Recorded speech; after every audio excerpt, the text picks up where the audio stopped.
So let's go ahead and do that. Thank you for joining us today. We're going to talk today about formatives, hopefully that are fun and informative. And I say fun because traditionally we tend to do paper, like fill in the blank or multiple choice or matching.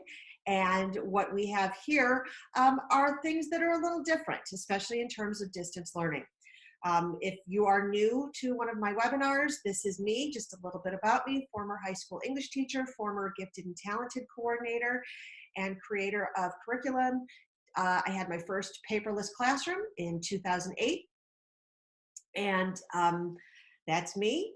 And let's see what else. I've been a tech coordinator, tech coach, and currently now I'm a digital designer working on, I create digital learning experiences for distance learning, and I create online courses. So this is the fourth in a series of 5 webinars, but it is the third. We're talking today about formatives. It's the third in a series of webinars where we've discussed the idea of what distance learning should look like. The idea of 3 lessons per day when you do push out lessons to your students. And if you need more information about that, I strongly suggest you go to my webinar on instruction.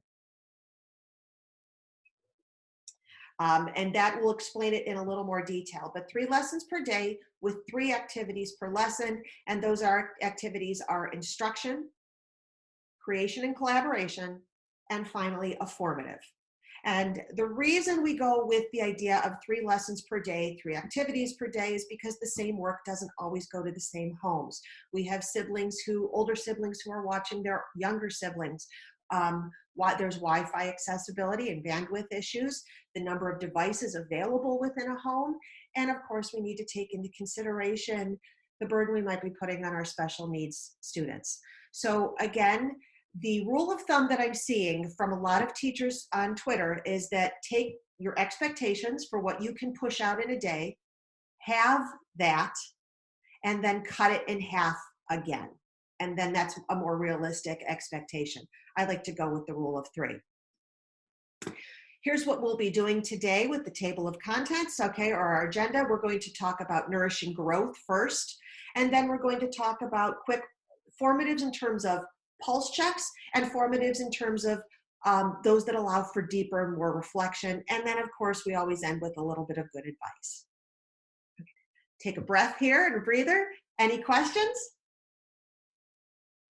Okay, let's go ahead and get started with the idea of nourishing growth. This is the idea that formatives can nourish growth, especially during this time as we've been discussing, the idea of community over content. We have a lot of students whose lives have been completely disrupted, and we are often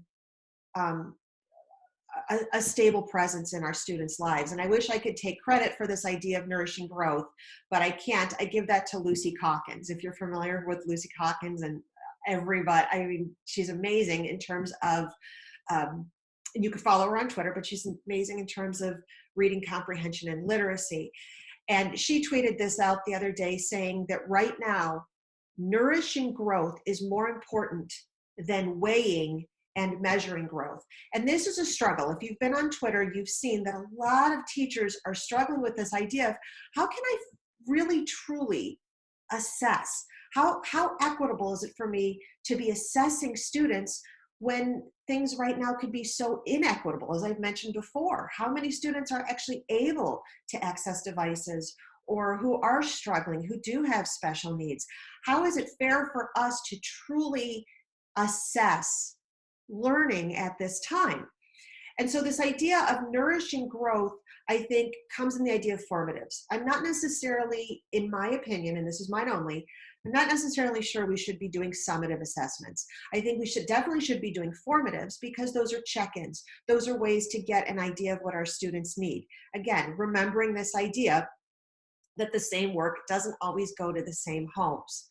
So with that said, this has sort of been my mantra throughout this whole COVID-19 distance learning situation. I cannot say this enough.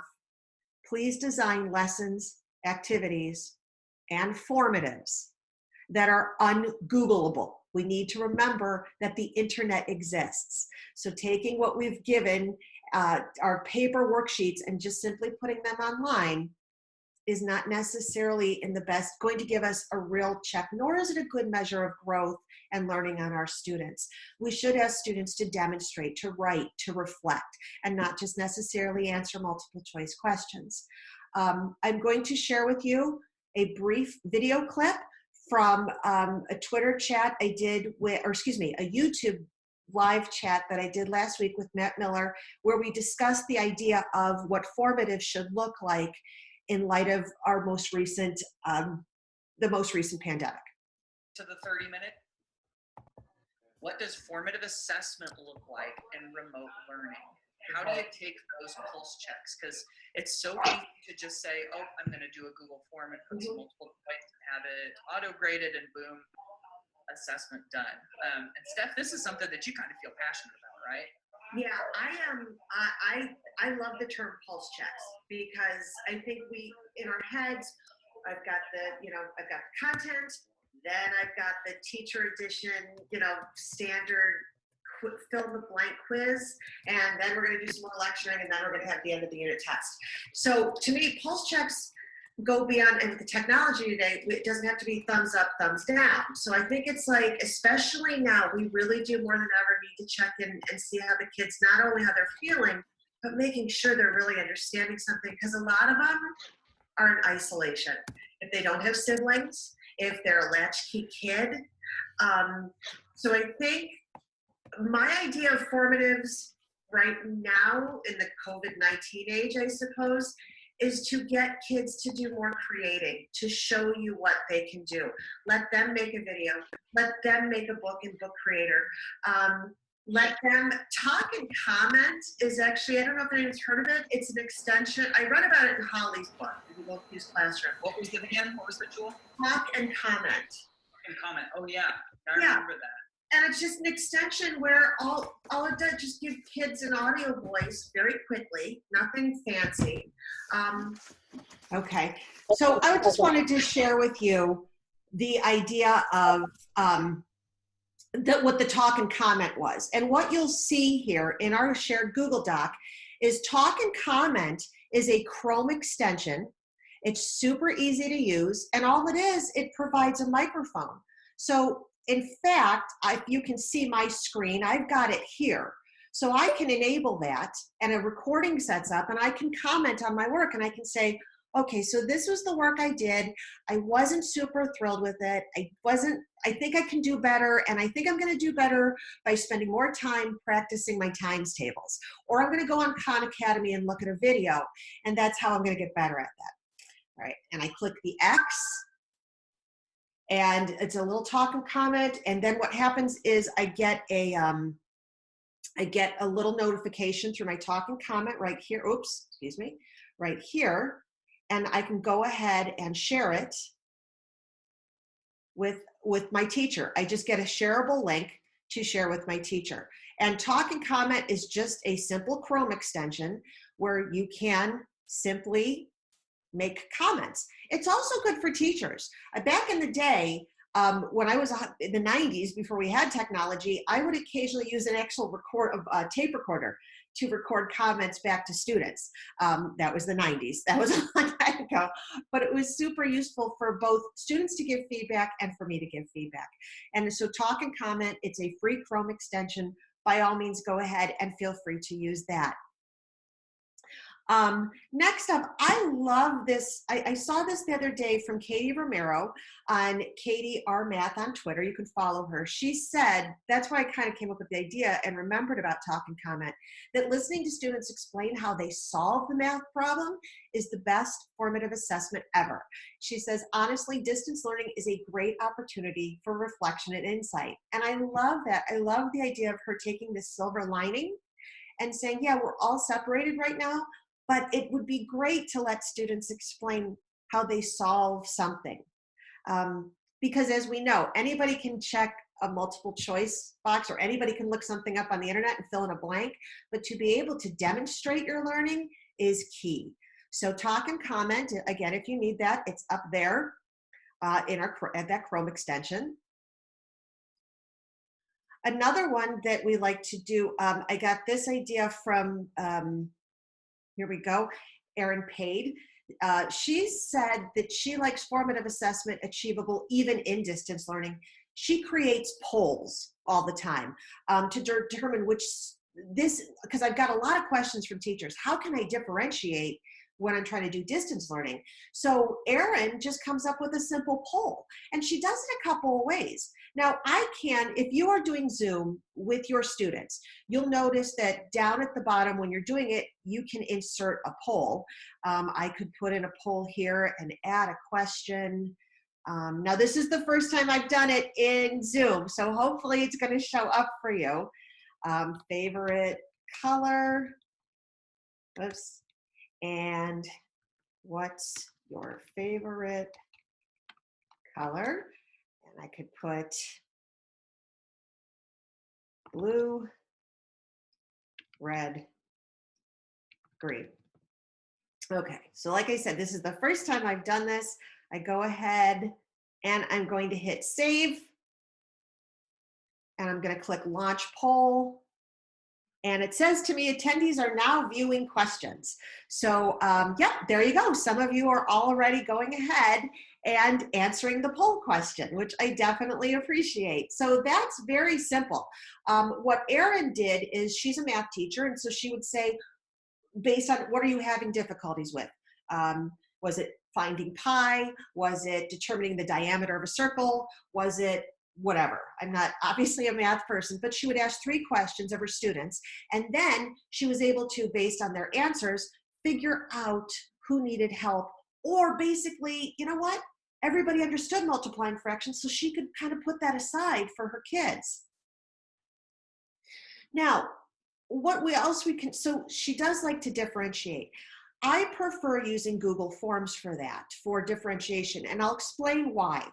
Because let me show you an example here.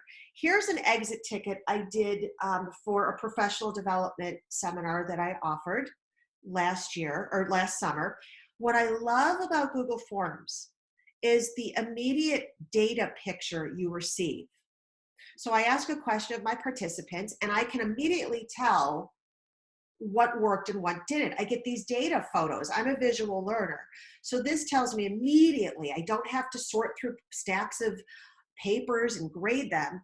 I can immediately see what was useful to my students. So I would recommend using a Google form just to take a quick poll of your students to understand. And then you could also put in questions about, responses, comments, suggestions that they could offer you. So I did take that idea from, like I said, from Erin Pade, that she's just simply creating a poll to assess students and to see what they need help reviewing. Any questions about that? If anyone wanted to unmute? Okay, great. So again, we need to think about formatives in terms of how we can adjust support and connect to our students. So feedback right now comes in a lot of different forms. It can be one-on-one conversations. You can schedule. I've seen teachers use Google Sheets to set up times for students to sign in for conferences or for online office hours. And then the student meets with the teacher through Google Hangout Meet and says, let's have a conversation about this. So you've got one-on-one conversations. You can do small group discussions, same thing. Some teachers are getting kids to sign up for 4 kids at a time who need help with, so that's with a specific concept. So that's a great way to differentiate. Large group discussions, surveys, polls, short quizzes, or having students create short audio clips or digital links to describe their thinking. So that's what formatives now look like with distance learning. All right, so now we've talked about kind of the nuts and bolts of it. So let's take a look at pulse checks. These are quick, I call them pulse checks because you're just, quickly taking a pulse of people. You don't need to get into too many details. You just want to see how everyone's doing. So there's a number of ways that you can do it, as you can see here. I'm going to go ahead now and click onto our notes so that I have links there for all of us to take a look at. So Google Classroom comments, if you're right now doing distance learning through Google Classroom, I think your best option is, one of your best options is just simply comments. I'll share with you, I'm teaching an online class right now in Book Creator. And a lot of times here we go, let's see, comments. These are comments. I will ask my students to go ahead and in the comments section, go ahead and share their thinking, or to ask me questions, or to help each other. So the comments section in Google Classroom is super easy to be able to do. Also, students are able to give you private comments if they need help. And I've included a link here to Casey Bell from Shake Up Learning. She's got a great blog post on how she used real practical advice on how to use classroom comments to really connect with your students. So there's whole class feedback, there's teacher views, there's adding a class comment and what it looks like from the student perspective, private comments that students can send to you and you can send to students, and what that looks like from a teacher and student view. I love Casey Bell. Definitely should follow her on Twitter. She's amazing. So there's a link to that for Google Comments. Next, there's also doing an informal poll in Zoom, like we just did now. There's Mentimeter. Now, I'm going to show you what Mentimeter looks like real quickly. Mentimeter is a business tool that I've actually appropriated for a lot of my in-person professional workshops. So it's just polling software that was for business, and all you need to do, it's free. I'm logging in with my Google account, and you can go ahead and see some of the things I ask questions of my participants. You could do this with your students. So let's see what we're talking about. I'll just share one here with you. This was something I had asked teachers if there was one song that would identify the soundtrack of your life, what would it be? And so you can get quick, short answers from students. Let's go back here and I'll show you the other kinds of things that you can create. You just go to New Presentation. Let me call this Demo. And you can choose multiple choice, word clouds, open-ended questions or short answers. You can add an image for littles, which is really great for kids who might not necessarily have skills with their sight words yet, or even ELL kids. You can rank things, you can do a Q&A. So this is free and it's great and I love it. I use it all the time. So same thing, you can bring this up, share it with your kids. What it does is when I go ahead and share it, so let me go ahead and just what that would look like. We go ahead and you just copy the link and you can drop it into Google Classroom or your website or a doc or anything that you want to do. So I could share it that way. A lot of times what I just do is I go to Present, which is much easier, and it tells the kids to open a tab and they go to menti.com and they can use the code and they'll go ahead and answer the questions and the questions will appear here. So Mentimeter, again, there's a lot, and I'm gonna say this again, I've always said it in these webinars, I'm only gonna share tools with you that are easy to use and that you'll be up and running with in under 10 minutes. So Mentimeter is a great one. And what I've done here with this link is actually, it's a blog post to Mentimeter and it gives you some great ways, if you wanna give it a try, how to use it with your students. So there's a link to that for you. The other side of that coin for Mentimeter is Poll Everywhere. Poll Everywhere is just sort of the same thing as Mentimeter. And what I've done here, if you can use Mentimeter, you can use Poll Everywhere.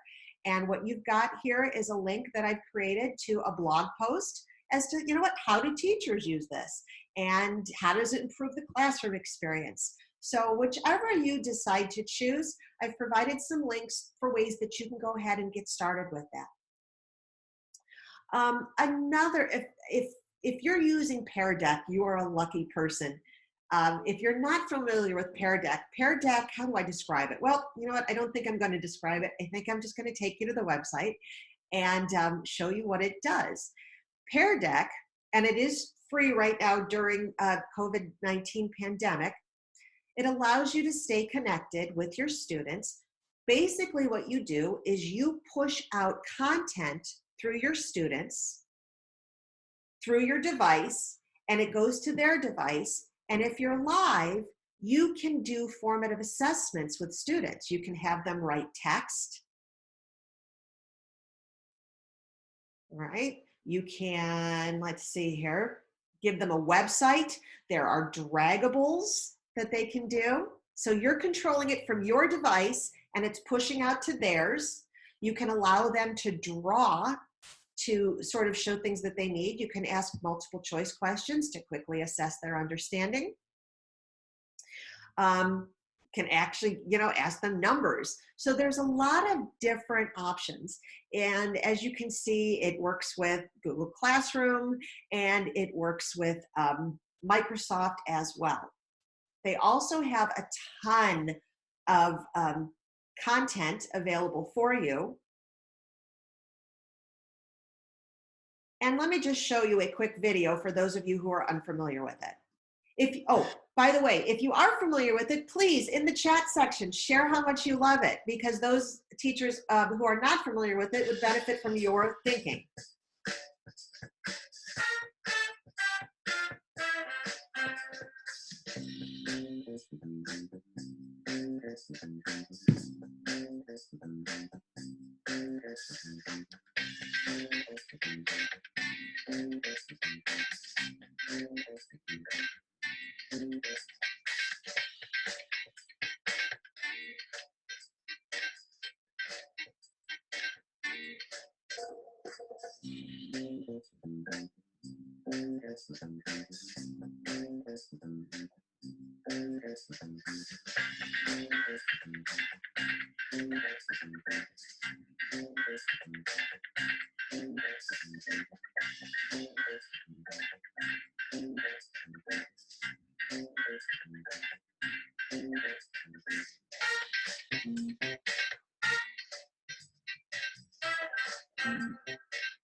Okay.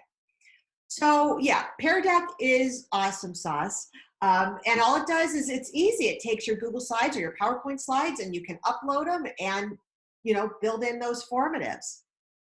I've also included a link here for the support and how to get started, the knowledge base. So as you can see, this is the knowledge base. It tells you how to get started, which is a great place to start, obviously. Cool things you can do, your questions, of course, technical questions, and also giving you some best practices in what they call pedagogy. Now, as I mentioned, all you need to do if you don't have it available or you haven't used it before, you click on that link to Pear Deck. What you can do, they were having, like I said, they had, go ahead and get those resources for yourself. You can click that link and that should help you get started.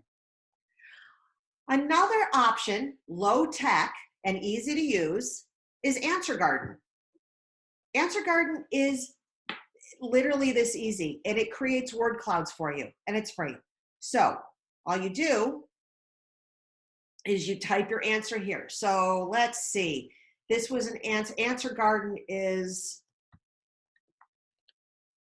I'm going to put in my answer and submit it, and it creates a word cloud for you. So it's loading. So as you can see, word clouds are great because what that gives you is the idea in your classroom, the bigger the word, the bigger the question or the bigger the concept.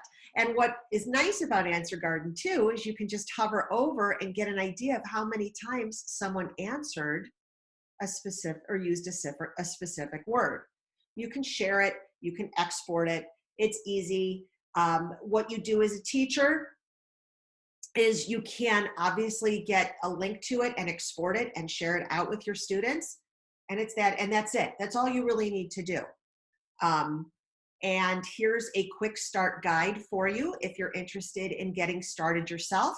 It walks you through it step by step. And I think it's about 5 steps, and that's all you need to do. It's very, very, very low. It's so low tech and super easy to be able to get a quick pulse check from your students. Now, we did Socrative at the beginning. Socrative has a lot of options for you to do. In fact, let me go back. Did I get rid of mine? I think I did, sorry. But you can do exit tickets. You can do quick multiple choice, quick true false. Here, let me show you real quickly the video for that and what it's got. Meet Socrative, your tool for fun and effective formative assessment. Socrative enables you to engage and assess students on any device and operating system during class. All the activities visualize student answers in real time and provide detailed reports for afterwards. Directly from your teacher dashboard, you can launch all types of assessments, start a quiz, do a quick question or polling activity, play a fun space race game, or do an out-of-the-door exit ticket. Quick questions are perfect for no-prep activities. As students respond, the teacher can see in real time what the students are thinking, have a discussion of the results, or ask more quick questions. It's your choice. You can create your own assessments or share assessments with your colleagues and other Socrative users around the world. If you'd like, you can tag it with a common core or state standard. As students take the quiz, you'll see their graded responses populate in your live results table. Each column shows how the whole class is performing on that question. You can see which questions you need to go over with the class or decide how to group students for review based on their results. And that to me, honestly, I'm going to stop it right there. That to me is probably one of the best features of it, is that you can decide, again, how am I going to group students? What information am I going to share with students based on differentiation and their needs? So it's perfect. Socrative is awesome. And what I do like, I'm going to go ahead and open mine here again. I just want to show you real quickly, if you didn't catch it in the video, you're able to quickly ask a question of your students that you don't even have to set up ahead of time. So let me go ahead and log in, teacher log in. Okay, so go to my Google.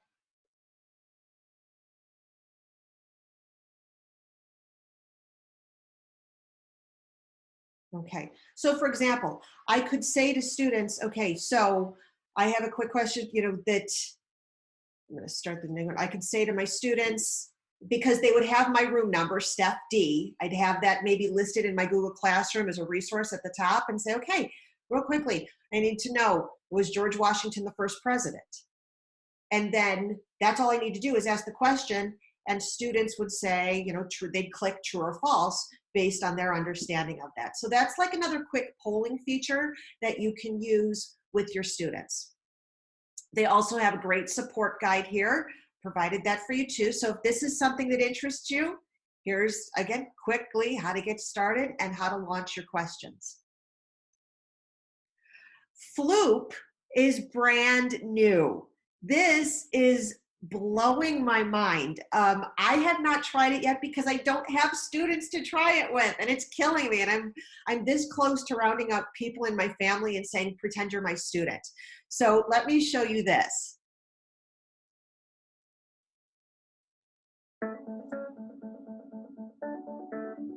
Feedback is the #1 driver of student learning outcomes. As a high school teacher, I know this from research and experience. However, I have 150 students. Every day I was taking home a huge stack of papers.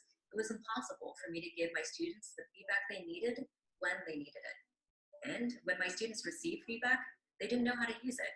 They would take one look and toss it into the recycling. So we created Floop. Floop helps teachers give meaningful feedback 4 times faster. And even better, it teaches students to actively engage with their feedback. Here's how it works. When students are stuck or have completed their assignments, they can submit their work through Floop. I can see my students' work as soon as it's been submitted. I can add comments, questions, and next steps. When I see similar student mistakes, I can drag and drop previous comments. From there, the feedback is sent instantly to my students, and we can continue the conversations in Floop or in person. Students can revise and resubmit their work, helping them grow from feedback. Floop also helps me run a peer review on any assignment. So I'm going to stop it there because, again, we are running a little short on time and I want to be mindful of everyone's time. But what I love about this, obviously, is that it works with students' devices and their phones, and you could use, and that's amazing. But they also give you, if you go to the website, they explain how it works. But they give you this little tutorial where you can practice yourself to see as a teacher how it works. So I'm not going to show you that. I'll go ahead and, if you have some free time, go ahead and check it out on your own. But this is sort of brand new and it hasn't gotten a lot of traction. So I'm showing it a lot of love. And again, because of COVID-19, it is free right now for educators. I'm literally, like I said, going to get all my family together and give them an assignment and give them feedback. Here's the support information for Floop if you are interested in getting started. You can also, they've got a cool trick here where you can use emojis as grades, which I think is really, if we're not going to be actually assigning letter grades during this time, which I'm totally against, I think I like the idea of emojis. All right, Go Formative is another tool. It's similar, I guess, I know a lot of teachers have used it. It is sort of similar to the things that we've already seen. They have a whole library of other activities or quick formatives that have been created by other teachers, so you can borrow and customize. You can find something that's already been pre-made. You get live responses to your screen. And you can then go ahead and track student growth and give faster feedback. So it does work with Google Classroom, ClassLink, and Clever, depending on if that's what you have for your learning management system. And again, I've provided you a very helpful support system on how to get started. These are tutorials because you can already enhance, like it says here, a resource you have. So if you have a PDF, a doc, or a Google Doc, or something that you've already created, you can go ahead and upload that and then make that your quick formative, and then it shows you how to add questions to things. Okay, and I think that is the end of our pulse check formatives. I'm going to take a quick break here and ask if anyone wants to unmute their mic and ask questions. I haven't had a chance to look at the chat yet. I'm sure there's a ton of questions, and I'm sure you're all helping. Any questions about our pulse checks? Okay, great. I'm going to go ahead and move on. Now, these tools that we're going to talk about are reflection, and these are require a little more than just a simple pulse check. They require our students to, and for us to give good feedback. So these are, again, there's plenty of tools out there, and I'm sure, and I welcome you to go ahead and list those in the chat. These are tools I've had with my experience that I think are super easy to use and amazing. By the way, okay, this is my 4th webinar. This is the 4th time I'm going to say Flipgrid because it is always free. They are constantly updating, and if you were on Twitter yesterday, you saw this. This is the latest and greatest, and how timely for Flipgrid to be doing this. Flipgrid's going to become this all-in-one behemoth for learning. What they have done is they have now added screen recording in Flipgrid. So now students, like they could in Screencastify, they can now add screen recording. They can record their screens in Flipgrid, talk about it, share it back with you.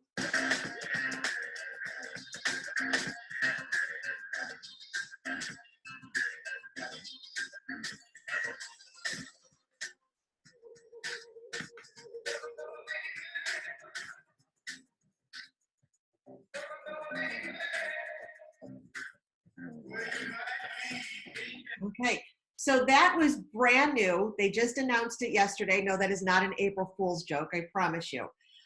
So I shared that with you, their new update. Flipgrid is a video recording tool where students would, well, before yesterday, they would record themselves thinking, or they could use a whiteboard feature. And now they have a screencasting opportunity to be able to share their screens with you. So as I've done in the past, here's a great getting started guide for Flipgrid, a wonderful blog post on how to use remote learning in Flipgrid, 30 ideas for using Flipgrid in the classroom, and Holly Clark, who wrote the Google Infused Classroom, is offering right now a free Flipgrid class where you can master it in 5 easy steps. So she's offering that for free. And Holly Clark wrote, like I said, the Google Infused Classroom, which is a great book. I did an online book study of it this year, and it's amazing. A lot of you I know use Seesaw. Seesaw, again, does allow you to share your thinking, to record yourself. I'm going to share this quick video.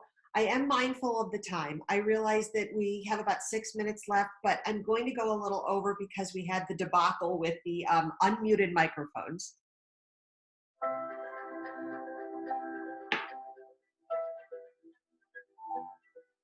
Is it going to be a good day? I am strong.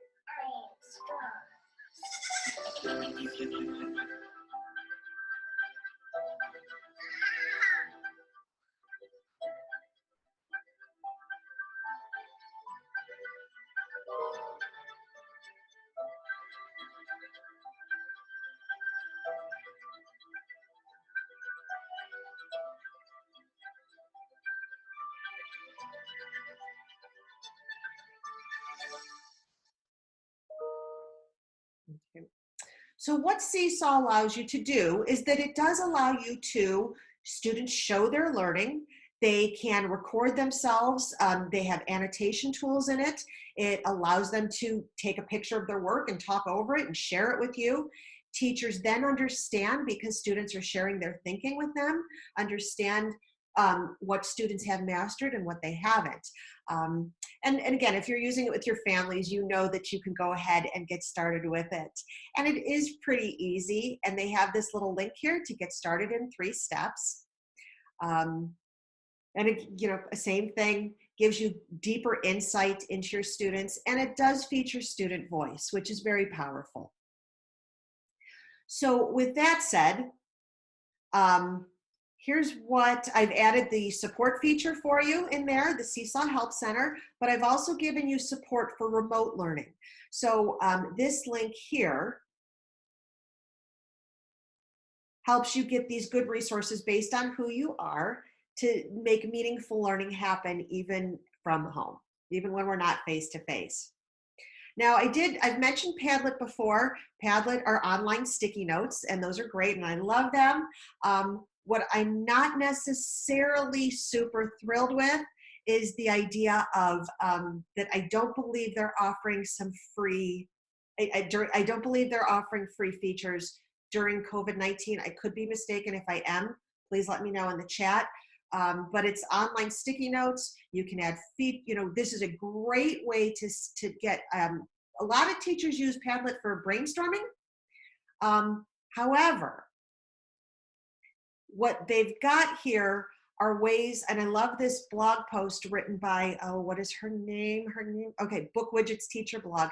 She talks about 30 creative ways you can use it in the classroom, not just for brainstorming, but if you scroll down here, you can gather, students can link to their own online work, which I think is great for you to be able to check their work. You can do it for an exit ticket.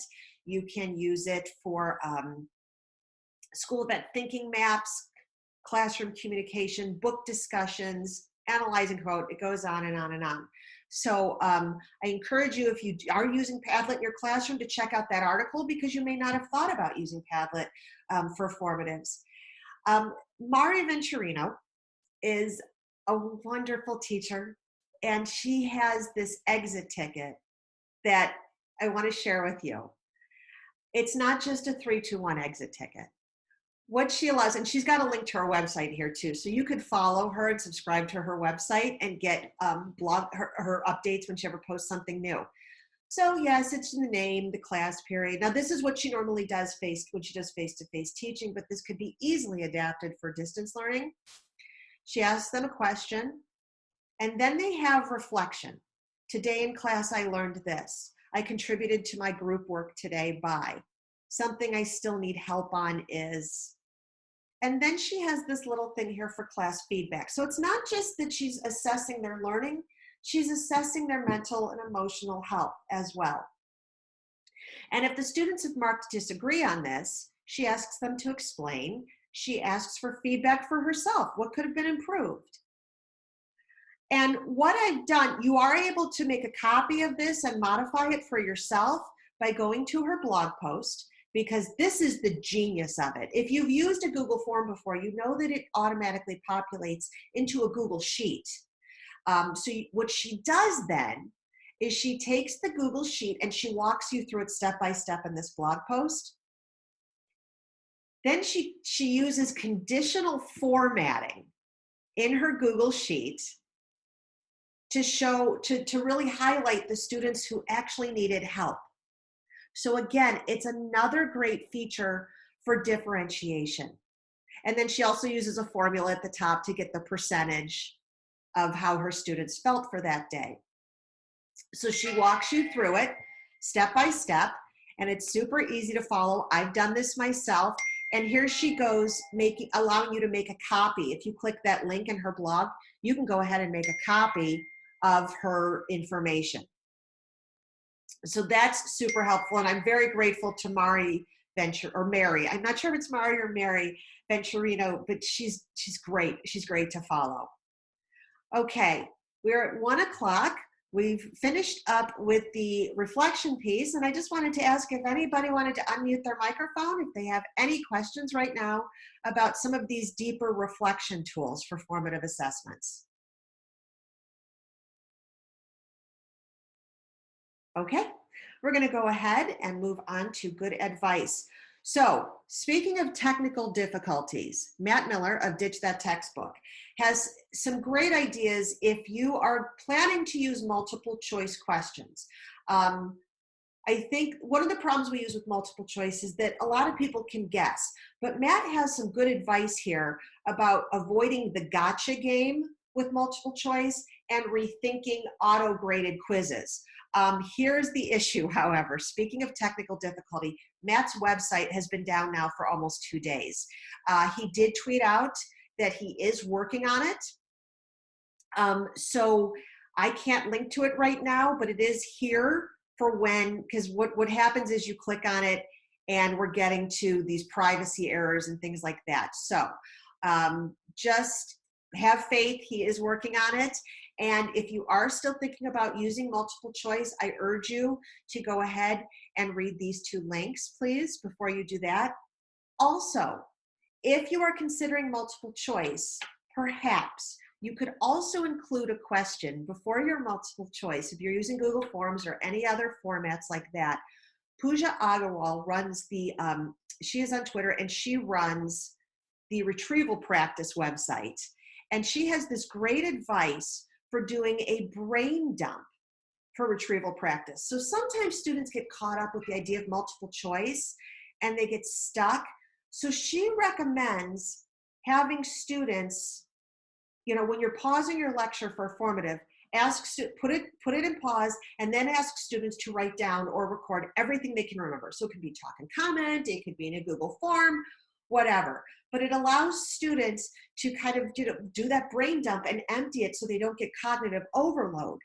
I feel that this could be great if we added the first question of all multiple choice, perhaps, should be a paragraph answer where students are allowed to brain dump and then go ahead and answer their multiple choice questions. Because I think that would help be a benefit of great benefit to our students in really trying to retrieve the information they have. All right, and now let's finish up with my usual good advice. Okay, first, pick one thing. You've had a lot of things here today. Some are new, some are old. If you want to try anything new, I recommend just picking one. You don't need to do everything. We're going to have some time to get used to this. Take advantage of it. Pick one tool. Just start there. Then, once you've picked that one tool, do baby steps with it. I know I've mentioned this before. Flipgrid has a ton. I love Flipgrid. I love it. I heart it. But it has a lot of information. It has a lot of features, and I'm still learning them. So I'm making sure that if I pick one tool, I'm learning one feature and trying to learn it well. And then I'll move on to another feature. Also, play. Play yourself. Get in the digital sandbox and play around a little bit yourself so that you can get used to it and give it a try. And finally, be a superhero to your students, but be a vulnerable superhero to your students. Tony Stark was Iron Man, and he seemed invincible until Infinity Wars and Endgame. And that's when he needed to be vulnerable and ask people for help. Do not be afraid to ask your students for help in figuring things out. You're going to find, I remember once being in a kindergarten class and I was using Seesaw for the first time and I was trying to figure out, and a tiny little nugget of a 5-year-old comes up and says, see that button with the square and the arrow? That means share. And he had known that just from using an iPad being a kindergartner, just using an iPad. So let's learn from our students as well. We are at 1:04. We have gone a little bit over, but if you have any questions you'd like to ask me now that are not in the chat, and I will get to the chat again, as soon as I hang up here, I am going to be trimming this and recording it, uploading it to my YouTube channel, and I will also be going through the chat transcript and answering questions. But if you'd like to unmute and ask a question right now, now's the time. Okay. Oh, yeah. I hear Sorry. somebody. Yes. Sorry. So some of my students only have access to phones. Are you aware of any of these that can be used on phones or cannot be used on phones specifically? Yes. Okay. So as long as they have an internet connection on the phone, a lot of these could just, Socrative, as you saw, all they need to do is put something into a web browser so that the URL. Mentimeter, same thing.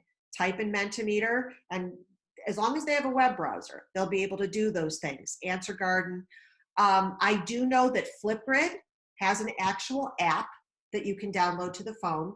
I believe Seesaw does too. Don't quote me on that. But again, Google Forms, a lot of these just have URLs. So as long as they have internet access, they should be able to access most of them. Okay. Awesome. Thank you. My pleasure. Any other questions? Okay. Well, you have hung in there. It was a little weird and wonky today. I thank you all for being patient. I thank you all for being kind. If you need to get in touch with me, here is my information. It's there, but again, it's also on our site, on these notes, excuse me. So I think that's it. I want to thank you as always for hanging in there, for being patient. This is also new for me, so if I seem less than professional, I do apologize, but I do like connecting with everyone, and I'm grateful for all of you for being here today. So thank you. Oh, yes, go ahead. Sorry to delay in that. No. I'm an elementary music teacher, and I do have access to Google Classroom. But when I think of kindergarten, first and second grade, I don't know if that is really a good idea, because parents are going to have to guide them through that. What do you recommend for communicating with those youngest of kids?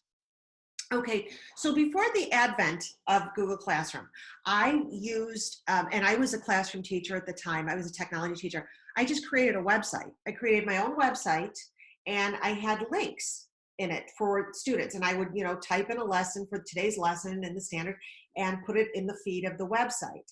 Now, if you've used Google Sites before, and I highly recommend it because Google Sites is super duper easy, and in fact, if you can hang on 1 second, let me show you. I just saw this today on Twitter. She's a U.S. history teacher in California. California has closed schools to the end of the year, so she developed a website in Google Sites. And I'll drop this actually in the chat.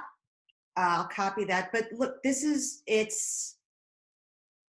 she's got links here with pictures. So I think what's nice about that is, for your younger students, they'd be able to click on something and access it.